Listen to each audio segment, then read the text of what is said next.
Hey guys, welcome back to the Hassle of Hair, episode 106. Today, our guest is Muay Thai fighter out of Strike Fitness in Los Banos, California. Born and raised in San Jose, California, West Coast, on the, I don't know what hemisphere, I don't know geometry, but Isabel Diaz. And she is my sister, I am the co-host of the Hassle of Hair, Jesse Diaz. And this is my sister, Isabel Diaz. This is her third time coming on. She is 25 years old. And this sweater that you're looking at right now, she did all by hand. All by hand. She did it all herself. It's amazing. I really don't know how she does it, but she just stays in the living room, or she takes it everywhere she goes. She's probably the most non-threatening fighter you'll ever meet. Introducing Isabel Diaz. Hi, guys. Yes. Oh, I forgot my jug. Hold on. Isabel, what has life been like since you last came on? Sorry, guys, if you're watching. No, I can't really say because I don't even remember last time I've been on. It's been a while, like about a year. You don't have to lean too. I'm leaning. Yeah. No, I'm not leaning. I'm still leaning. Just relax. Just relax. I can't relax. Relax. No. You don't have to look at the camera. You can look at me. Looking at the camera. I got a question for you. So, you had your last fight at LA. Yeah. And it was an experience. It's been a while now, so that it kind of just like left your system. The loss had left you. You had lost that fight. Correct. But how was that experience fighting in LA in front of a big crowd, a lot of people you didn't know? Felt weird. Yeah. There's a lot of things that stood out compared to the other ones. Because it's the first fight other than a tournament that I last had. There was a podium that you stand up on. I'm sure those who were on the Strike page have seen that. You stand up on a podium and they shoot sparklers right before you fight. Yeah, fucking fireworks, right? Yeah, it was great. So that was pretty fun. So take me through that moment. Like, you were going to the stage. Did you know that you're going to go up on stage like that? No, no, not at all. So what happened? I was already kind of out of it before going into the ring. So when I stepped on the podium and I looked at the crowd, I'm like, what the fuck am I doing? I was just on the podium and I just smiled, but on the inside, I just felt so awkward. Yeah. So that stage, was it in front of a bunch, the whole crowd? Like, where was it? It was in front of like this little like I guess not really an auditorium, but like it was kind of like that. It was on a stage. So It wasn't like any walkout center of the ring where you have chairs surrounding the ring. It's more of an audience that's facing you. And also there was a home crowd. So just hearing the anticipation between both of the crowds, that just felt weird. It felt really weird. Yeah. But I can say that I heard our Uncle Mario, shout out to you, Uncle Mario, out of the whole crowd. I heard him the whole time. So it was pretty fun. It was interesting. Yeah. But he helped a lot. It's funny because when you fight, you could hear certain people. Yeah, and he was the only one I heard in the crowd. I could barely hear Coach, but I heard him. He was far away. That was great. And like, what happened? Like, so this is your third fight, and the last one was a loss. Yeah. So all your amateurs were 0-3 so far. So you're on a losing streak. Yeah. It's weird because it feels like there should be a lot of pressure, and it feels like there is at certain points, but then also it's kind of like you just don't give a shit anymore at times. Mm-hmm. But that doesn't help with training. It's weird. It's weird having no momentum with the fighting other than having that drive to like at least try harder the next time. No, to train on stuff to realize that when you're not fully in at that moment, trying to figure out what the hell do I need to do to be in that moment kind of thing. Because I could do all the training that I want, the running and everything, but that doesn't matter if I don't work on what's the reason that I don't feel comfortable in the ring. Yeah. I don't know. And it like how how do you like? You've trained all this time, Yeah. right? And is your mindset like I'm just done, or is it the mindset of like I'm just gonna keep going? Does the 0-3 matter?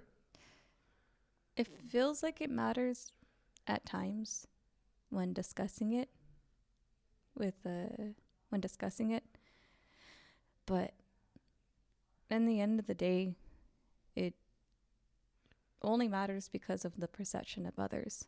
Deep down, I know I don't care about them, but when I think about what the perception of others are, it's kind of like, well, that kind of sucks. I don't know. Perspective of Yeah. others. But when you take that out of the equation, it's more getting over that whole thing of like how it defines you as a person. I went on a whole tangent right there. You're fine. Just talk. Just talk. You're good. It's about you doing everything right. How it defines myself as a person is not through my eyes, but it's through the eyes of others. Yeah. Kind of whole thing. That's kind of the whole thing to me. When in reality, you're just there to fight. You're there to just have. You're just there to just show, to enjoy the martial art, to enjoy the just it's an art style. Like you can be as free as possible, and when you give yourself that restraint of that mental, it's kind of like, well, shit, what are you doing this for, kind of thing. Yeah. So. Oh, Becca, why'd you leave? Our sister-in-law just walked in. You guys, if you guys don't know, like this high-tech studio is not. Hey, relax. As you can tell, This high-tech studio, it's in my room. Not my room. living area. It's in our living area. Hey, you need to shut the fuck up, dude. She's smallest but loudest. Shut the fuck up. Our guard dog is barking. She's like 2 pounds. Oh, here she comes. Hi, Becca. Our sister-in-law just walked in our high-tech studio that we don't have from our house. Whoop, whoop. You're not going to be on camera if you walk through. Yeah, just stay on this side. Yay. Well, yeah. That kind of lightened the mood a little bit. But like, it's crazy because, like, we talk about that perspective of other people, right? And we live in a social media world where people think it matters on what social media does, and it kind of goes into that, right? Like it does. Like with fighting, like you're 0-3 and you care so much. Like some people care about like what other people think. Like me, it's like if I lose, it's because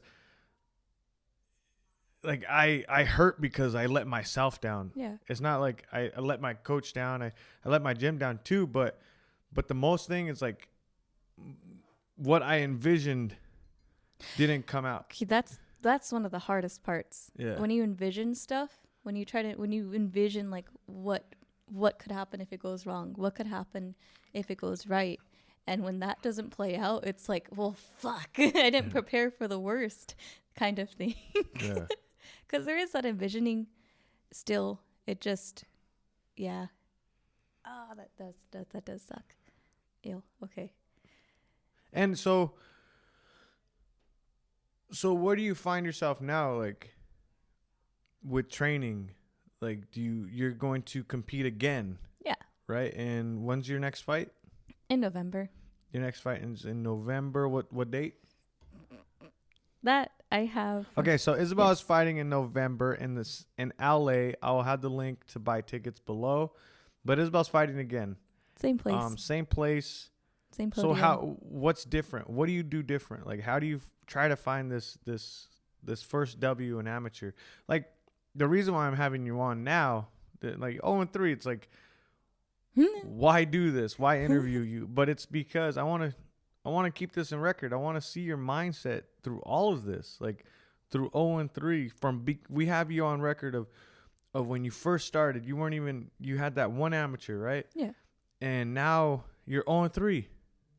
You're gonna keep on fighting. So I want to have on record of this moment, right? I can see that. So what do you plan on doing different in this fight? With this one,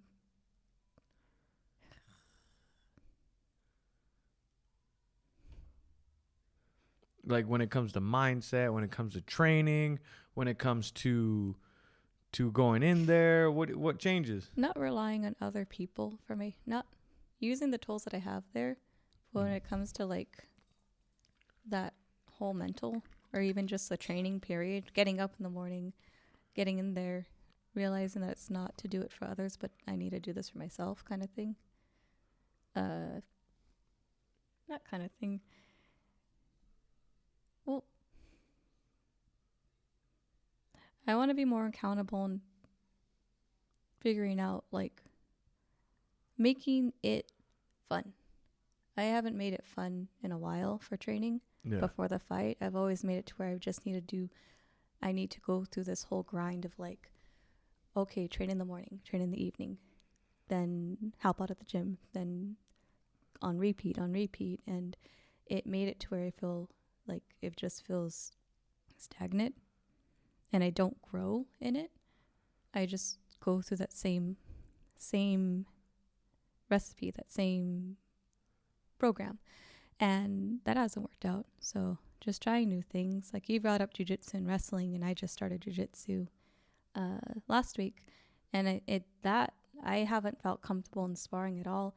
Granted, it's really new and I don't know what the fuck I'm doing. Yeah. But just rolling and everything, it just feels more comfortable trying to figure out instead of just not trying to, but just going through the motion instead of just trying to figure out what to do. It's more like, okay, I'm in this situation. What the hell do I do to get out of it? Yes. Kind of thing. And I never thought of that during sparring. Maybe when I first started, but I haven't thought about that recently. And during just a jiu-jitsu class, so I don't know shit, made it feel like You know some stuff.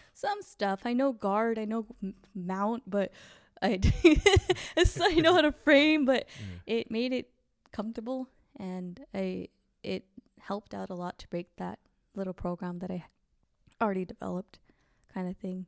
It feels nice.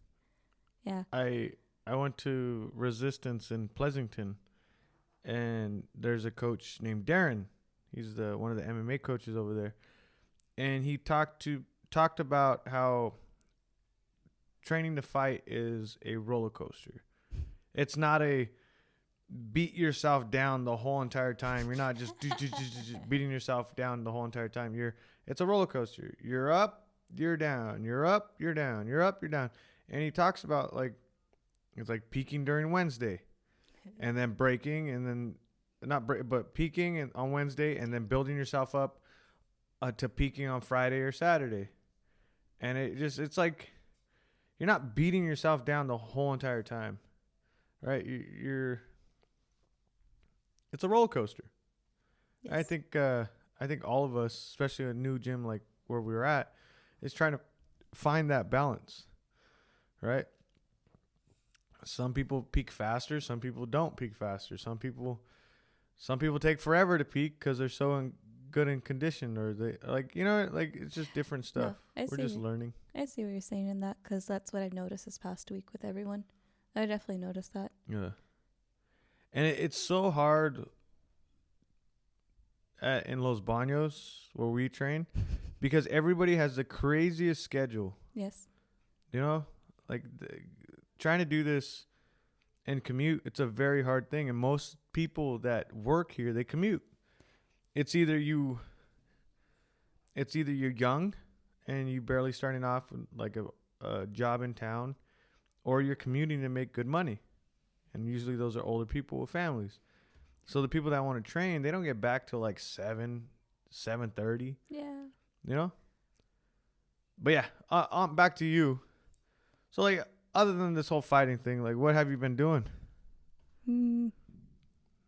Oh, trying to crochet more, knit more. Crochet more? Teaching more with the gym. But yeah.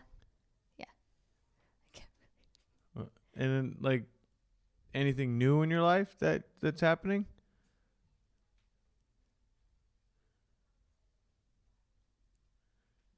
What do you mean? A new person? Oh, wait, is this what? Huh? What? We can cut this out. We don't have to cut this out. It's like a coming out.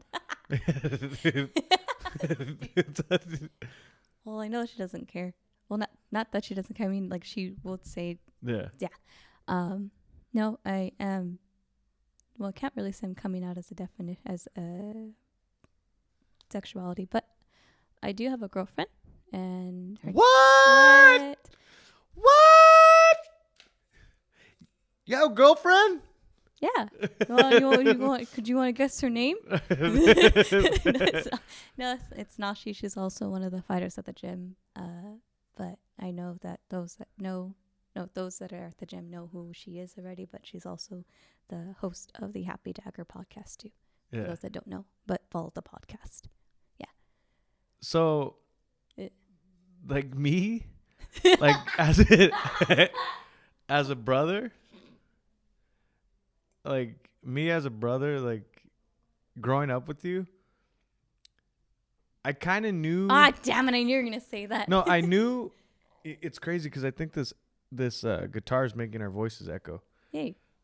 I kind of knew that you were gay. Sorry, guys. But I knew. Right, from when I was 16, 17, and this was before I married. Like I was married to my wife. I had, like, I took you. I don't know why I brought that up, but I took you to place somewhere with your friend. What was her name? You guys went to a Comic-Con.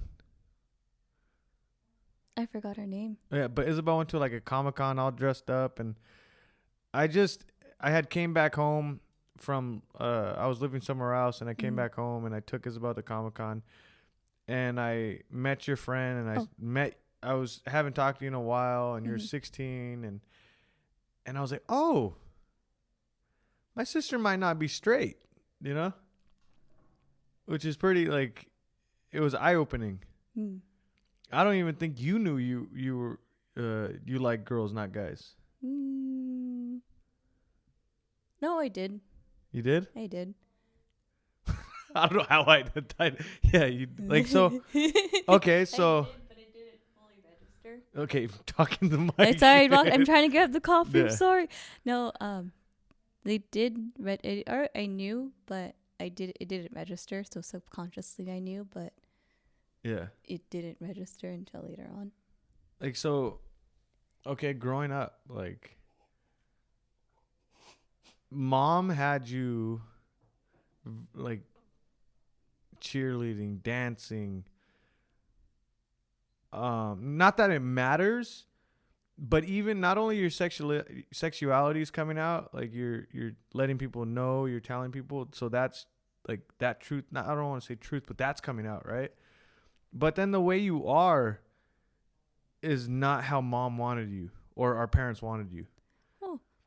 No, okay, so Turn that of hold on. events kind of caused stuff to happen. Let me Something happen when we were Let me young. finish that because that sounds bad. But mom had you in dancing, cheerleading, princess stuff. Yeah. Like everything was princess. But like seeing your personality now, it's nothing like that. You're not a cheerleader. You're not someone that's going to be in front of a crowd and like, oh, here we go. Oh, I hated it. You know? I'm sorry, Mom. But I but I felt didn't feel fun. It felt fun because of the community. I love the community, the cheerleading community, especially it was an organization from PAL in San Jose, and the cheer team was called EYAC. You're in the football team and everything. Yeah. And moving this because this is making a sound. No, you're fine. But good job. But so just scoot the chair up a little bit more. Scooting. No, up. I don't know. Away from the. Yeah, there you go. Okay, but yeah. And you can move the mic to fix it for you. Why did I talk about there you that go. again? Okay. UIC love the community. I love the community, and yeah. So big shout out to them. But I didn't like cheerleading or dance or any of that stuff. It was more of, I guess, it made mom happy. Yeah. And so I was happy. But you weren't finding when mom passed away. So if you guys don't know, over and over we tell this story. Tell the story. I don't see. So my mom passed away. I was 15 years old. Isabel was 10 years old. I was 9. 9 years old, and me and my mom were driving down. She was taking me to school. We got hit by a car. The car got T-boned. My mom later died at the hospital, and then we had we went from very, very spoiled. I don't want to say spoiled, but very You're pretty loved kids Yeah. to kind of just like our dad going crazy, and and then very rough childhood. I'll leave it at that. Yeah. Yeah. Yeah. Yes. Yes. Isabel. Yeah. Yes. You like we went from like a very loving childhood to a very rough childhood, you know? Yeah, and I was pretty spoiled. I know Yeah. you guys. I was pretty spoiled Yeah. because I was the only girl. But yeah. What was it? Oh yeah. Tangent. No, she wanted. So, how do I say it? The question was when What? I was talking, it was you were 10 Yes, 10. Yes, 9. and like you weren't able to voice your opinion. Oh, I didn't say shit. Right? You're 10. You don't know yourself. Like you didn't know if you wanted to do something or not, No. right? Yeah, that's not the period of time where you start figuring yourself out. Sometimes little things happen to where it registers in your head, but most of the time it's kind of like you go through the motion when you hit double digits. Yeah. And then that's when you start to figure out yourself, for the most part, starting to at least. But so mom passes away, and then how does dad thinks of you as this princess of this girl that loves all this stuff, Well, and then you're getting older, Yeah. and your parent just thinks of you still as this person that's a cheerleader, as a dancer. Like, how do you deal with all that? I think it's, as a parent, of course, I do love my parent. I do love dad. Just because it's just there. Yeah. But it never really felt like on the outside it felt like a princess, but with him it kind of felt like a co-parent kind of situation. I Yeah. was his rock, so that made it weird. You didn't feel like a kid? No. No, it felt like a lot of the times it felt like I was helping him heal. So, and it was kind of weird. And I didn't know how to deal with it. So, yeah. Yeah. But And it's crazy because there's a spot of our lives where for like 2 years, Mhm. like 2 years where there's me and my pops always had like a bad communication. Like we've always, recently I just stopped talking to him completely. It's just, that relationship with my father started to mess up my family and my living situation and my relationships with other people and my life basically. So even though I was trying really hard, it was still affecting my life. So once it started to affect my family and my relationship with my wife and my kid and then even Isabel, I had to drop it. So recently me and my pops don't talk at all. But back then we were on very, like, it was always on rocky. We were in rocky situation. And so me and Isabel didn't really have a relationship for like 2 years because she was living with my dad and I was off doing my crazy shit. I would say it's longer. Like, It was longer? I would feel it's longer because it's kind of weird realizing this when I was little. I've always been kind of like this, Yeah. like reserved. So I've Yeah. always been like that with everyone. But, how would I say it? No. But I never seen the reserve stuff when you were younger because it was like I was the one that had to keep you entertained. Well, yeah, you did. I remember that. You tried your Dude. you tried your best. You tried so hard. I do remember that. Yeah. I don't remember a lot of stuff actually. But I do remember that feeling. I do remember that feeling. I felt bad at times, but I was also a crybaby too. Still can be, but I also definitely was a crybaby before I cried over everything. I was gonna say, no, I could see the up and down, like the roller coaster. The roller coaster was kind of like It wasn't even like a roller coaster of months. When I was younger, it felt like days out of the week kind of thing. That's what it felt like. Yeah. Like maybe it's today. Maybe it's today's gonna happen. Maybe it's gonna be tomorrow. Maybe it's gonna go on until noon. Maybe it's gonna, like just like it was always something where even burst a period, like maybe for a month there would be issues, and then it'll be Issues with what? with the brothers and the dad, with you guys and dad. Oh, with me and our dad. Yeah. And like it just was never like calm, if that makes sense. Yeah. It was weird. And I remember Because when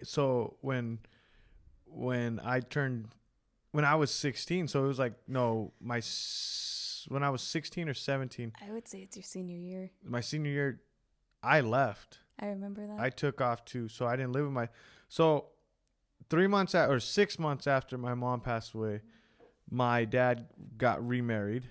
Yeah, That's what kind of just like, I already had a rocky relationship with my dad, but then after that, it was just like dunzo. It's more because we also told him that he shouldn't do that, and he didn't listen.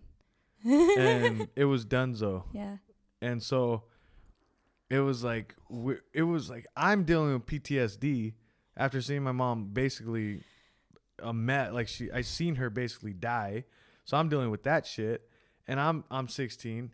Isabel's dealing with not having a mom, and then my brother was dealing with just turning an adult to an adult, and figuring out what the hell to do with his life. Yeah, figuring out what to do. And my dad said, "Okay, I'm bailing out and gonna find this woman." And he thought maybe he thought the best idea, because nobody knows how to deal with the best idea, was finding another woman and to help take care of us. Yeah, he wanted to find that mom for us. And there wasn't gonna be anybody like mom. So I was like alert, the kind of person I was like, and I'm learning this about myself. Like, I just I do what the fuck I want to do. Yeah. And I just keep going. Like, it's just how I don't want to say I like rebel.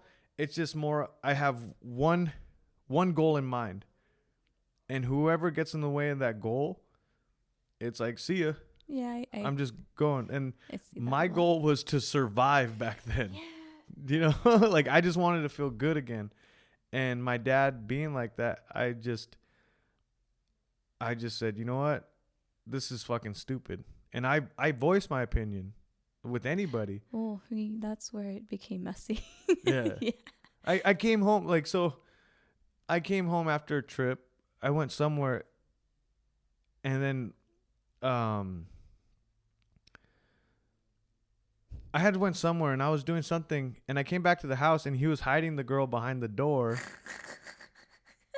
Sorry, my I guess I don't know how to say this. My old stepmother, but I love her. That lady I love. I won't even drop her name, but yeah, she's awesome. I love her, and because she gave us our baby sister. Oh yes. Alana, I love Alana, and she lives in Oregon, but I haven't been able to see her. But it's nothing to her, but she was behind the door. Yeah. And he hit her, like he didn't want to show me that she was there. And and this is a few months after my mom passed away. Mm-hmm. No. And she left. It's like, how? Okay, she hid behind the door. It's like, how am I not gonna fucking see her? Oh, yeah. I'm not even joking. Like, she was literally the front door. She's behind the door, and my dad's trying not to let me see her. It's like, I'm not a fucking 4-year-old. No, you're good, because Dad also told me that she was a friend. Yeah. And we stayed over her place. I don't know. I was like, okay, that's fucking weird. And we stayed over at her place, and I thought, okay, she's a friend. And then I woke up to them cuddling. And That's I weird. was like, okay. I didn't know what to. Sorry. Well, I could also tell you that during the wedding, I literally was outside with Uncle Richard crying. Yeah. I didn't even go to the wedding. Yeah. Oh yeah, you didn't. No. Yeah. So, cause I don't know. I just have I have a good sense of like when things are gonna go wrong. like bad decisions. And it's funny, my whole entire life, people had told me that I'm making bad decisions, and the people that have told me that have made the worst. Have like their decisions that I've told them that they're doing bad stuff. Like they ended up being what I said. Like Yeah. I know, like I have a good sense of when horse shit is happening. Yeah. And I had told like when she came behind the door when he was hiding her from me, I was like, this is fucking bullshit. Yeah. I was like, I told him straight up. I was like, you have a daughter, you have a son. Like, this is a 15-year-old telling a grown ass man, like, dude, what the fuck are you doing?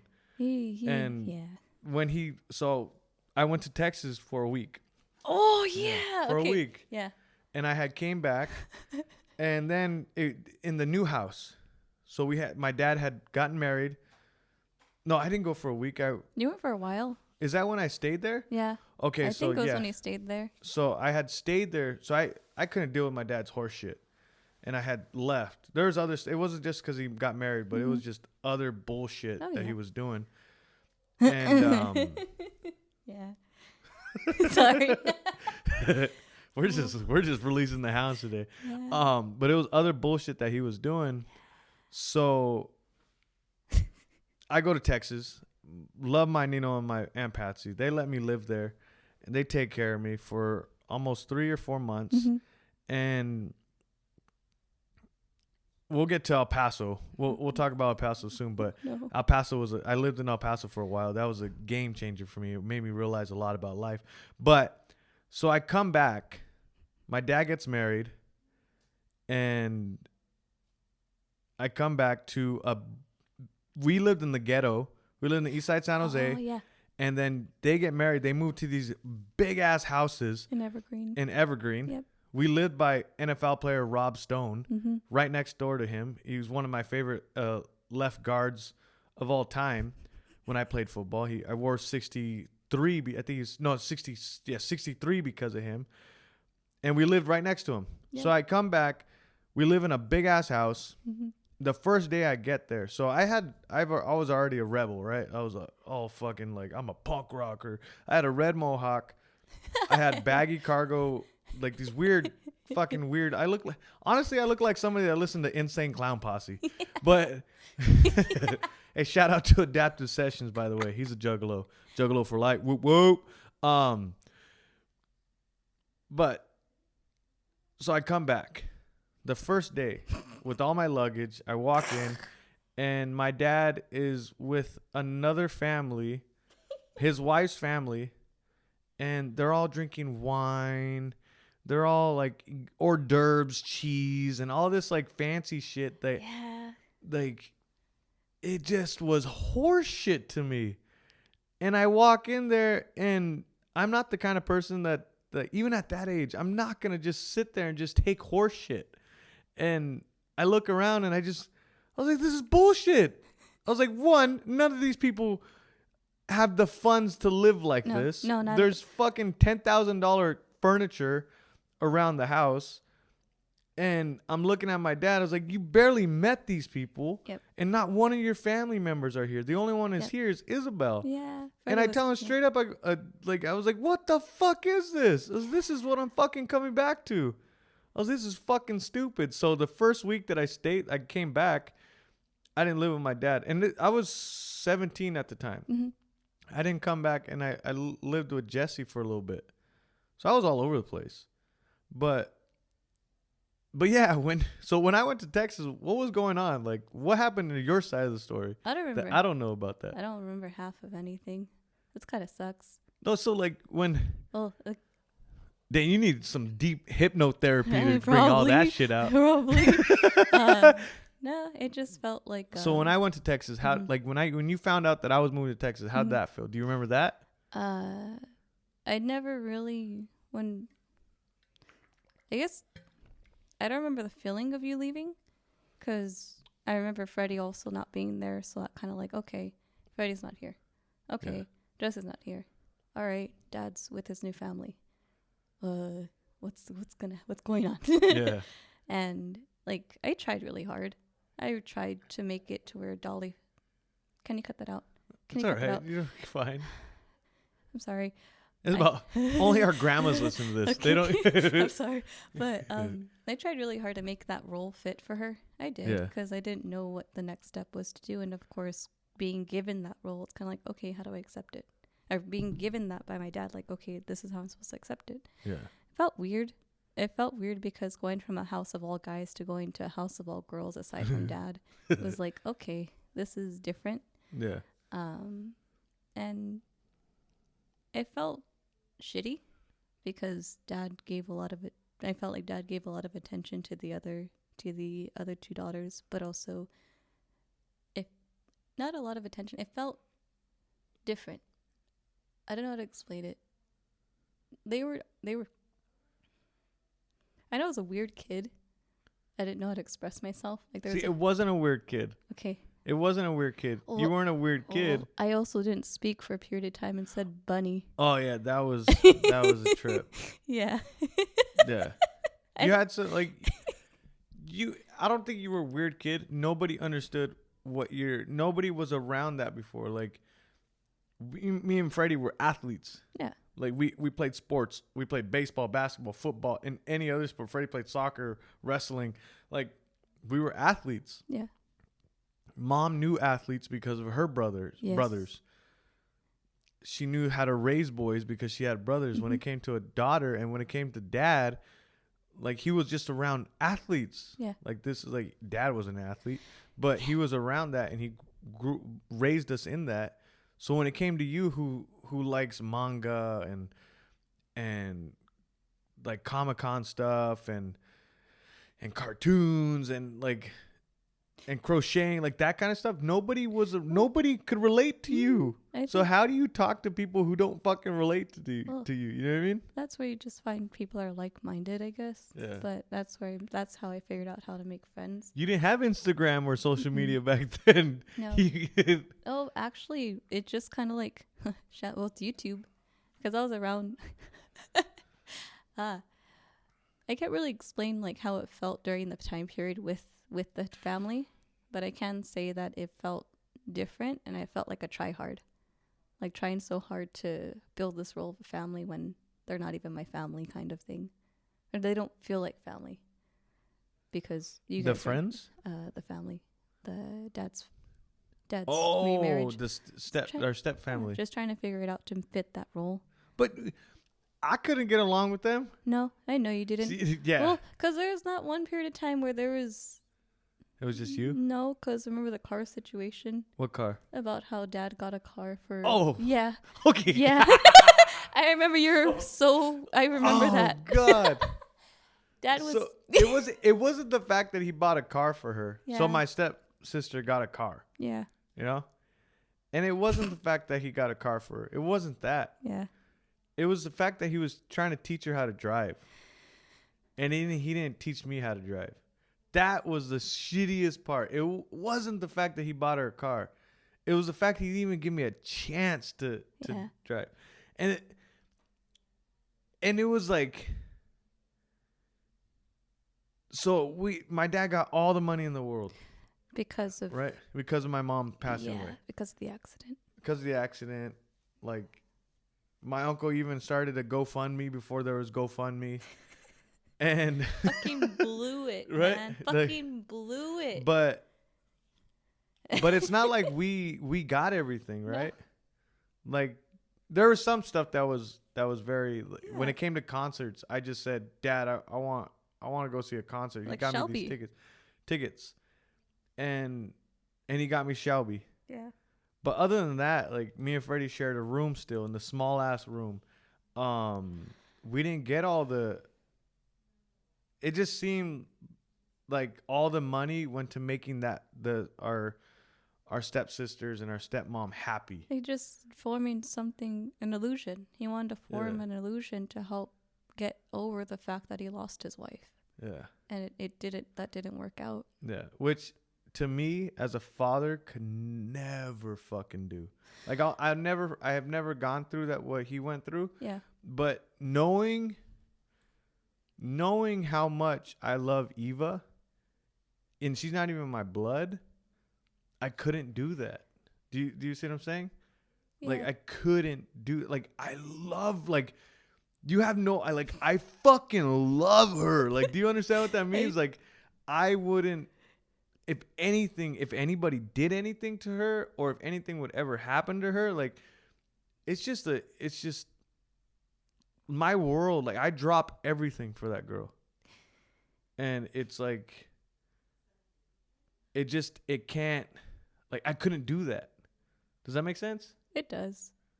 Right? It does make sense. So it's just weird. It just you figured that's because of how you are as a person.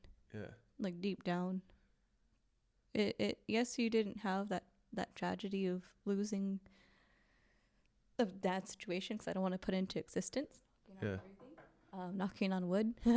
But we did don't hold on. We did lose a dad. well, You yeah. think about it, we did lose a dad. Our dad hasn't been right since mom had passed away. But even before that too. What? Like then again I don't remember it. I don't recall a lot. No, we had that balance of like dad went to work, mom took care of us, Yeah. mom worked a part-time job. Well, actually mom worked like 3 jobs. Yes, she did. But dad worked a full-time job, mom worked 3 jobs, and we had that balance. We had that family, that structure. When mom had passed, that structure was gone. She was the glue. Yeah, and when it comes to raising kids and when it comes to building a family or building anything, you need that structure. Building a team, you need that structure. If you don't have that structure, it collapses. Yeah. Right? And it's like, Eva, we're a crazy family. Yeah. We're crazy. The stuff we do is not normal. No, but like she's around fighting. She's around this. We have a fucking studio in our living room. You know, like she's shop in the garage. Yeah, there's a sweatshop in the garage, but it's like she's seeing all this, but there is a structure. Yes, and that's she's growing up in a healthy environment. Now, granted, she has the obstacles of being a teenager, the stresses of being a teenager, especially since she's going into advanced placement classes. But she has a mother that loves her, and she has a dad that loves her. Yeah. Like, of course, I'll say Bubs because she calls you Bubs. But but it makes a difference when you have people that are parenting together. It's not just one person taking on the whole role. It's both people. Yeah. And those who do it themselves by themselves are they still have that. They can still have that structure. It's just harder. And that's one thing that it depends on the person. Yeah. It depends on like how they grew up. Like dad, from what he told me, he had stuff going on, like growing up in his childhood, and it's like he didn't grow from that, and then adding that layer on top of losing someone who loved him dearly, because mom did love him a lot. Yeah, she loved him. From like the stuff that I read, journals and stuff, she fucking loved him, and so that just before the loss, that's why I say dad wasn't there before. Because even before the loss, before losing mom, he was already lost. Yeah. Kind of thing. Like you guys built yourself up, and you guys grew into a person that compassionate and selfless. I would say that's where Eva has that base, and you admit to things to that. You guys admit to things. You guys will admit when you're wrong. And you guys will work on being better or not try to toss the blame onto other people. But speaking about structure, but you were, so Isabel lived with me since she was 18. Mm-hmm. Correct? Yes. I'm not wrong on that, am I? Yes, you're right. So right when, like that year that you graduated, you moved in with us. Yes.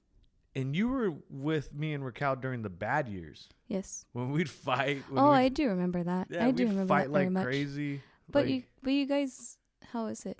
You guys did fight like crazy, but deep down, you guys wanted it to figure work. It out. Yeah, and that's why you guys did, or else it wouldn't have worked out. Yeah, and Isabel's just off to the side, like Well, so okay, well, guys, okay, but- it's Jesse, just but okay. the thing is that We're all yelling, "Fuck you, no, fuck you!" But the thing is that that's how I deal. That's how I deal with shit. Cause Yeah. that's how it was with you guys when we were younger. Yeah.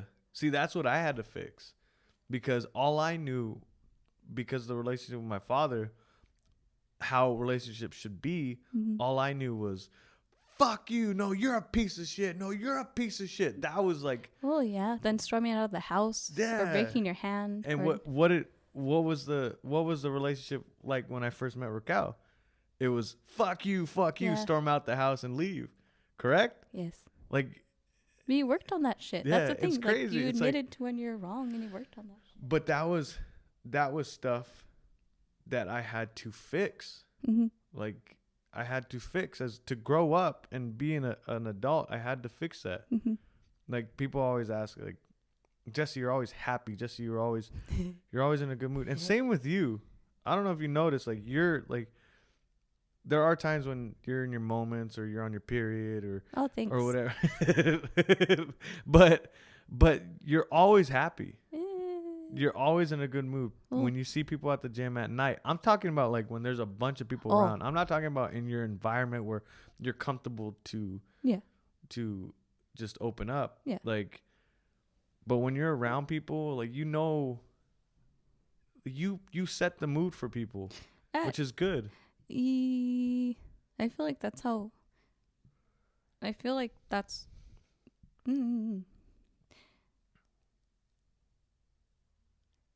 I think what I think about whenever that does happen is, I do like talking to people, I really do.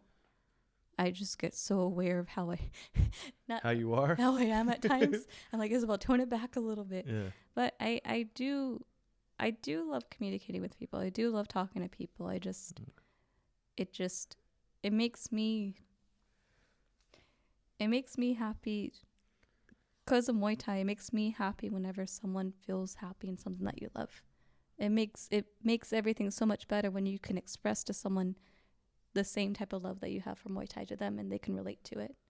Yeah. And it's just that's what the best part is, because they're in there for a reason. They're not in there just because, like, no one's going there just because. Everyone's going in there because they have a reason, every reason is valid. They just Yeah. kind of play off of that. Well, when you meet people that are motivational, that are motivated Mm-hmm. to do something Mhm. or to get better, we're around that all day. Oh, Like, yeah. I don't know if you know that. If you go out to the real world, not everybody's motivated like everybody at the gym. No. But when you're around that and you meet these people, Mhm. there's always something behind that motivation, why they drive themselves, Yeah. why they're not comfortable being comfortable, right? There's always a drive. And the people that don't last are people that never felt the agony of the worst, Mm-hmm. right? And it's just I don't know, that, like, that's what I met through fighting. There's always something. Yeah. Right. It's never enough. It feels like when you hit that spot of like, I get it, you don't get it. You don't get it. like it's like, okay, I got the kick right this time. Okay, now do it Yeah. 10,000 times more until you perfect it. Oh, you didn't perfect it yet? Do another 10,000 times. But I'm the same way. Like, I am aware of how I am. Very awkward. Yes, Very awkward. I am too, But don't I worry. got to a point where I don't care. And I figured out how I'm able to converse, like, through this podcast. I figured out how I can communicate. well, you also pick up energies of people too. But I communicate through Muay Thai. Yeah. Oh. Like, I communicate through Muay Thai. If Yeah. it's not through Muay Thai, then it's hard for, like, do you see me having fucking lunch with everybody? Yeah. Like, it's hard for me to communicate. Like, Yeah. I'm socially awkward. I didn't realize that until Muay Thai. Yeah. I didn't realize how awkward you Yeah, can be. and if it's not through Muay Thai, Mhm. or if it's not through this, Mhm. like, I love hearing people's stories. Now, when it comes to being social and going to meet people and meeting people like in person, not because of a reason, not because of, I use this to connect with people. Yeah.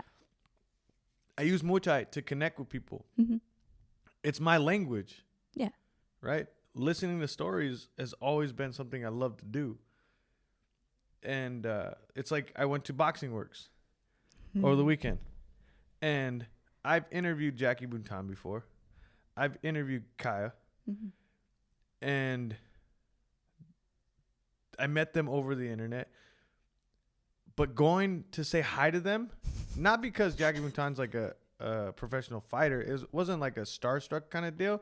It was more like, I'm just awkward. Yeah, Like I saw Kaya and I went up to her. Kaya's a fighter over there at Boxing Works too.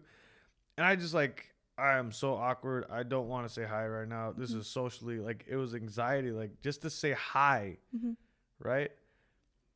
And finally I said, hi, you know, and, Yeah, I could see but that. I just said hi. And then it was like, nice to meet you and all this stuff. But then I said, hey, Kai, you want to spar? That was easier to do, like to spar. And I was being myself. Like I was joking. I was like, my body was doing the talking. Does that make sense? It Like I'm does. moving and it's just my language. Yeah. Like it's just how I communicate. I don't know. Yeah. Like it's like, let's not have to deal with the talking. Let's just spar and then I'll be able to communicate better. You can connect with people with a passion. Yeah. That's when you have a passion. When you both are passionate about something, it's easier to interact. Yeah.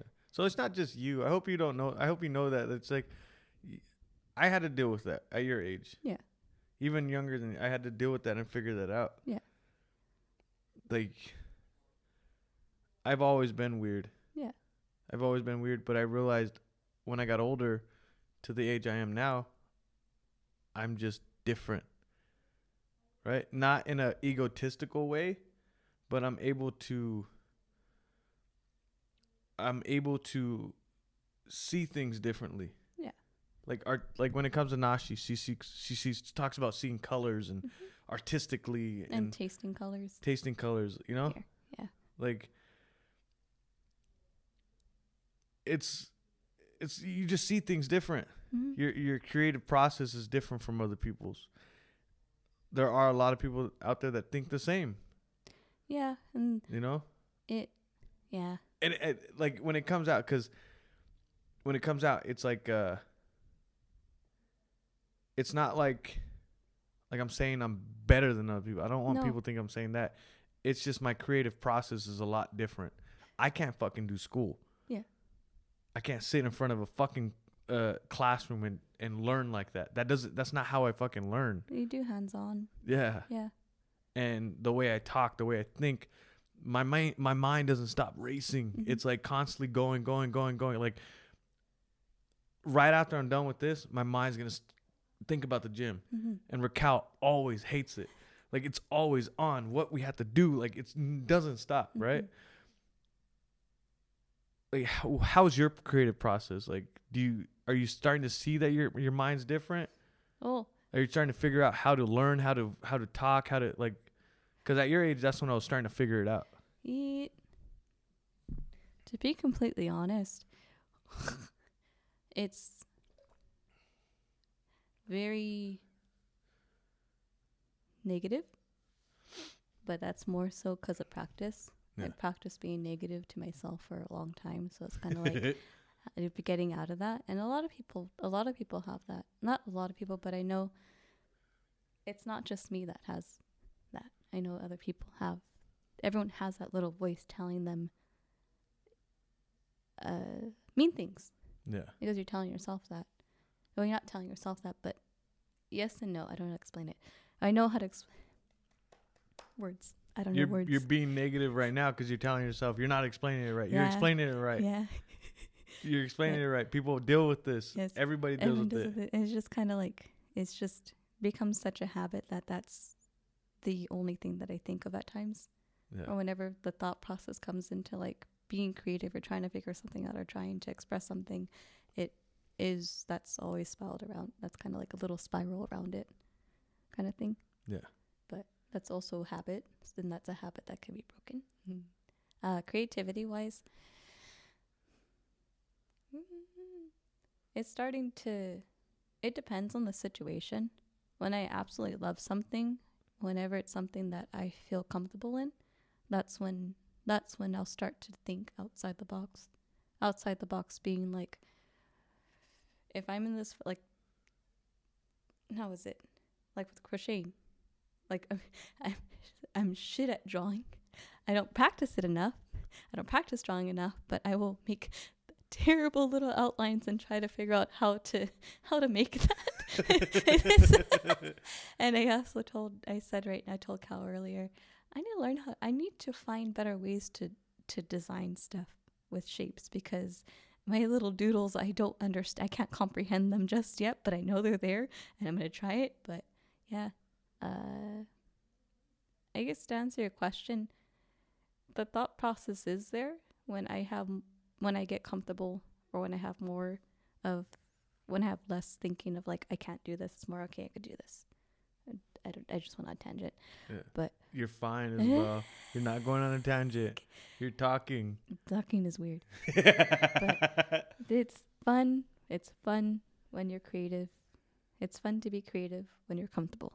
And when you're uncomfortable, but you want to figure it out. Yeah. Yes. But you've always been the type of person that loves, I mean, you graduate. Did you really want to graduate from college for being for an accountant? In all honesty, yes and no. It's more that structure. Trying to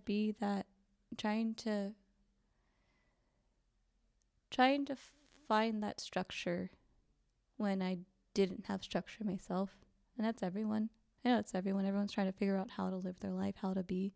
But it's kind of like, here's this set, here's this, follow these guidelines so that you can become happy. And it's more of not figuring yourself out in the process. It's just going on autopilot. And when you go on autopilot, you don't deal with the emotions that you've had when you're younger. You don't deal with the emotions that you're feeling in that moment, or you're not figuring out how to express yourself. It's kind of, it becomes this little ball of yarn that you're trying to untangle. The ball of it's fucking, that's a good. Yeah, but it just it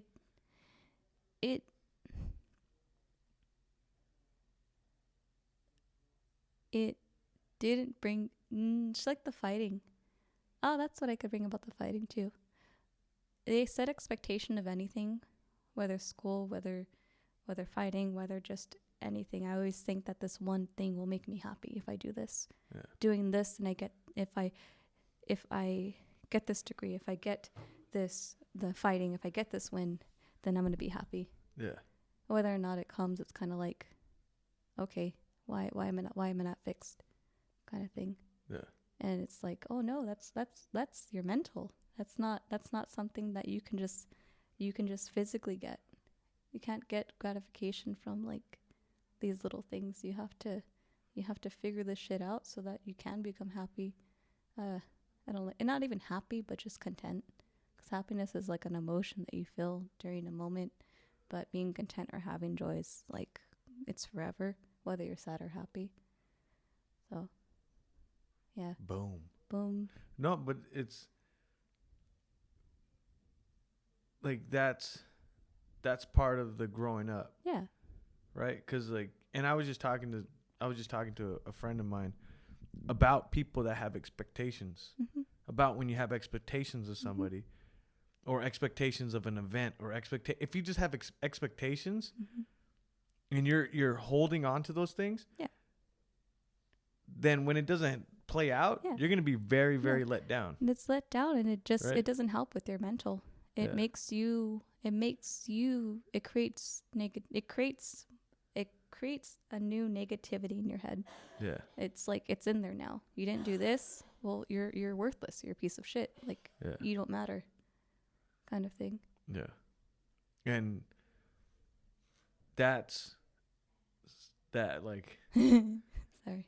But that expectation, when it, like, let's go on to social media, like, social media sets an expectation for people that that's what they need to be. Oh That's yeah. what they need to live. So you're constantly, every day, you're looking at this. Mm-hmm. It's like, why am I not like that person? Why am I not like that person? And I used to be like that. Mm-hmm. Like, for a short period of time, like, I was like that. Like, I noticed I was like constantly looking. And this is before the pandemic. Mm-hmm. Constantly looking. I want to be like that. I mean, that's what. That whole Those are my heroes. Like pandemic. the fighters were my heroes, right? Yeah. So I'd reach out to them like, oh my god, like I'd reach out to like to people that weren't even known yet, right? And those Yeah. are my heroes. That's what I wanted to be. And I found myself still holding to that when I changed my life and Mhm. all that stuff. I found myself still holding to that. And so I had this expectation of what I was gonna be, or what I needed to be just like them. You know? Mhm. But it that doesn't matter. Once I stopped watching, just got content with being Jesse. Yeah. And just being me. So that means like I'm just posting and going. Mhm. Posting and going. I don't watch. I don't sit there and watch. I don't sit there and look at other people's lives. Like I post and go. And I use it as a tool to connect with people that I know in real life. Mhm. You The know? gym. And Yeah, just the not gym. just the gym, but it's everyone else. But Yeah. from my eyes, I see the gym Yeah. kind of thing. But you get caught in that world of watching. It's so bad for you. Yeah. It's so bad for you. Like I have gotten like all of us in this house, I think have built a strong relationship. The core that we have in this, and that is one of the most things that I'm proud of as a dad, as a father, as a husband, or just a Person. brother-in-law, a brother. Mhm. The core group we have in this house, my sister-in-law, you, and my family, Mhm. it's rock solid. Mhm. Like the house that we lived in, where the brothers and sisters were all living together, it was horse shit. Well, It was bad. that's where that comfortability comes from. Yeah. Of not wanting to lose it, Yeah. because I think all of us in this house have dealt with bad oh yeah, childhoods. yeah, and it's kind of, yeah, that does actually help a lot, because there's Right? a lot more empathy. Yeah. We let the little stuff slide. it's But just- it yeah. Yeah. Why'd I bring that up again? I was talking about social media. Yeah, social Yeah. media. But it is a big one, like, because I do tell you, hey, you need to like put yourself out there more. Yeah. But at the same time, I do tell you and Eva, like, don't watch. Do like that. But know that your story can help somebody. Yeah. Does that make sense? it Like does. you can help somebody that is in worse position as you. Yes. Do you know what I mean? Yeah. You may have been negative about yourself, Mhm. but someone in your position, worse than you, can see you as like, oh my God, if they got out of this hole that they were in, then I could get out of the hole that I'm in. Mhm. You know, that's why I post. That's why mom has given me something, Yeah. right? That one thing I take from her. I mean, there's so many things that I take from her, but Mhm. the reason for why I love pictures and videos and memories and why I jot down my feelings and let people read it. It's Yeah. because our whole entire life was in our mom's camera. Yes. She took photos everywhere. She journaled. She did all that. She And did. it was before social media. Yeah. And we're able to go and look at that and see what it was like to live when we were like memories, you Yeah. know? Memories are fucking important. They are. So when I die, when I'm dead, and when I'm in the ground, the people that matter, Mhm. like Eva and my wife and Eva's kids and no matter what, people could go back and look. Like, Mm. I really don't give a fuck what people think of me right now.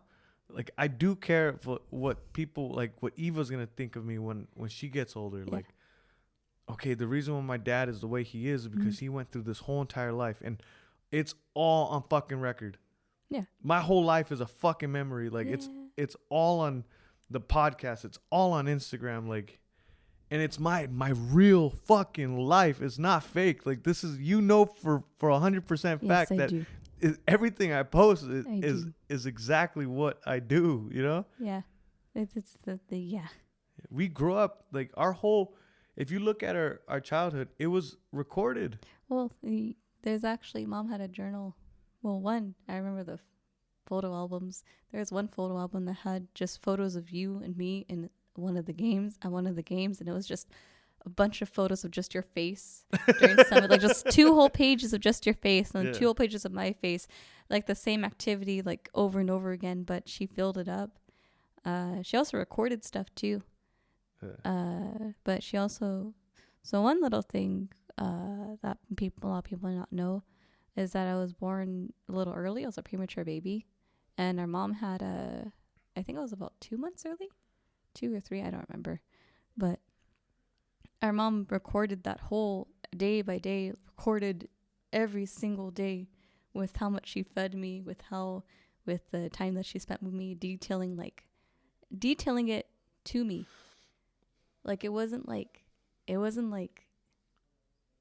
it's like she was talking to me. Like she was talking to me. She was telling me like, "Oh, you did so well today. Oh, you were able to hold your dad's hand."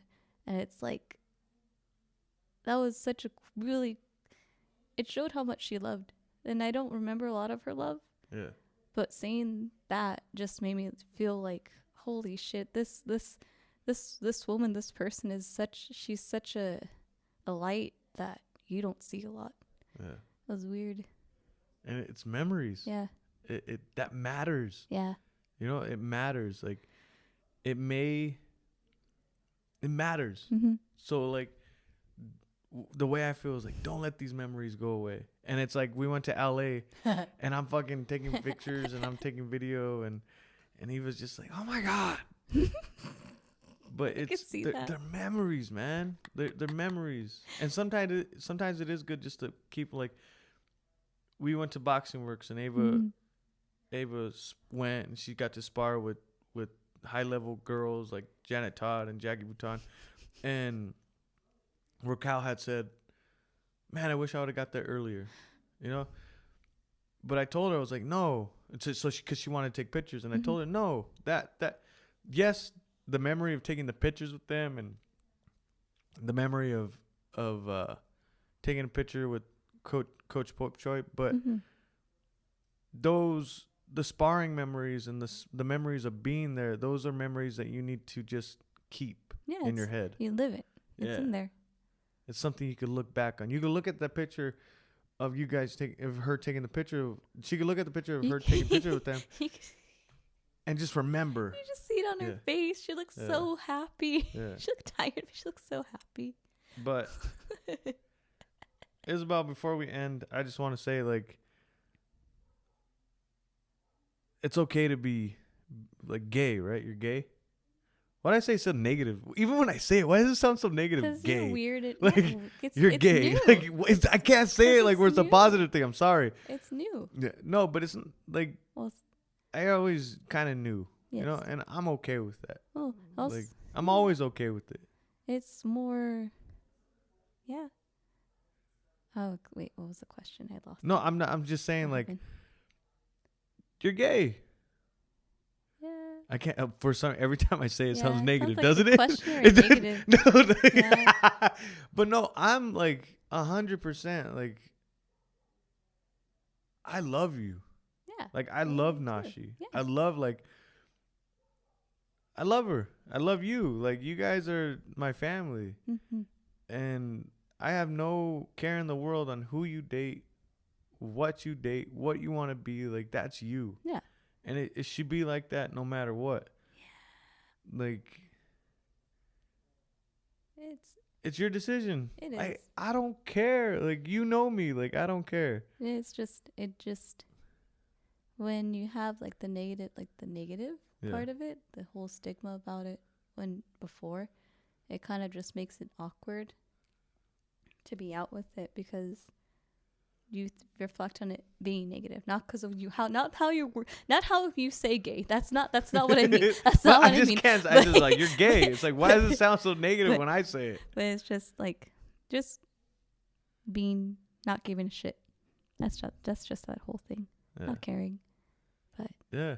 yeah, I lost it. I'm tired. I'm sorry. No, you're fine. You did awesome today. I love you. And this is the coming out party. Oh. I think that's what I'm gonna name this episode. Okay.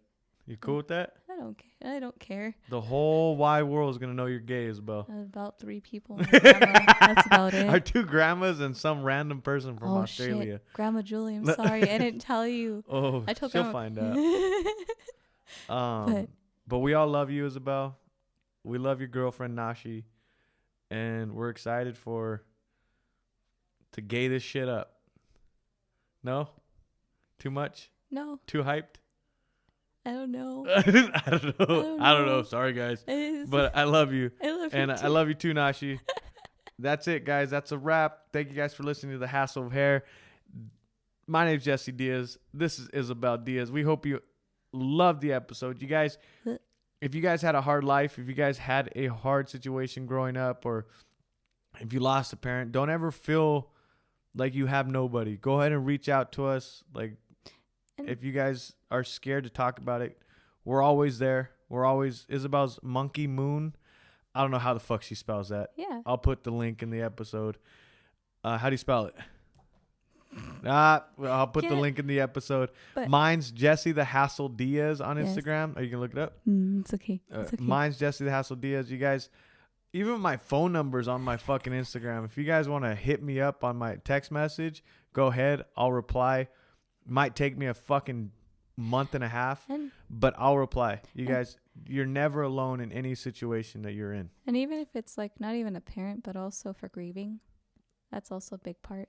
If you have lost someone or are dealing with a loss, don't be afraid to reach out and just being able to just be an ear. We're not going to tell you anything that's going to, we're not going to be a closed book. We're going to listen out. I can't fucking think now that you have the guitar playing. Just, if you have anything to say, yeah, just reach out. Even if you're gay, yeah, just reach out. This is the coming out party. It's like spent like Isabel, we're all happy with you if you're gay. We only spent like maybe like 10 minutes on that, and then everything else was just like, I love my gay sister. Yeah, I love my gay sister and her girlfriend, Nashi. Yeah, this is the hassle of hair. We're leaving this earth. I mean, not leaving this earth. We're not leaving this pad. We're not leaving the die. We're leaving this pad. We're leaving this studio. We're going to go to bed. Then we're going to go train tomorrow. Oh, I got bars, and I drive my cars. I got 3 cars. One's broken down in the middle of my road. Yeah. Yeah. And I got a wife that loves me and a daughter that loves me, but they look at me like I'm crazy. Yep. I love my gay sister. Peace out, guys. Coming Love y'all. out on an EP soon.